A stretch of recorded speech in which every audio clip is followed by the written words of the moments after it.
Fourth question, আচ্ছা তুমি এত কিছু বলে ফেললা, তোমার রব আল্লাহ, তোমার নবী মুহাম্মদ সাল্লাল্লাহু আলাইহি ওয়াসাল্লাম, তোমার ধর্ম ইসলাম, ওয়া মা ইলমুক, what is the source of your knowledge? তুমি শিখছো কই থেকে? আমরা বলবো একটা কিতাব থেকে। কিতাবটার নাম কি? হাদিস তো এখন শেষ হয়নি।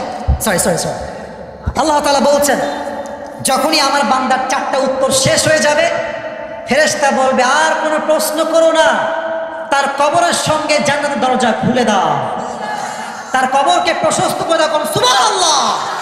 সেই কবরে আমরা শান্তি, সবাই যুবক ভাইরা চাই কি চাই না? তার প্রথম শর্ত শান্তি পাওয়া, হৃদয়ে ভয় রাখতে হবে এক সত্তার। তিনি কে? যাদের হৃদয়ে আছে আল্লাহর ভয়, তারা কবু পথ ভুলে যায় না।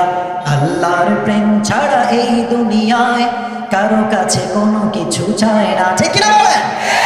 আচ্ছা 12টা বেজে গিয়েছে, আমি কয়েকটা আয়াত, 6টা আয়াত বাকি আছে, অন্তত ট্রান্সলেশন তর্জমা করব, সবাই শুনবেন তো ইনশাআল্লাহ?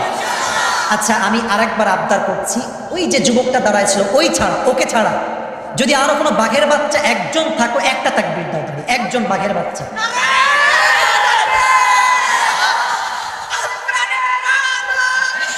মাশাআল্লাহ।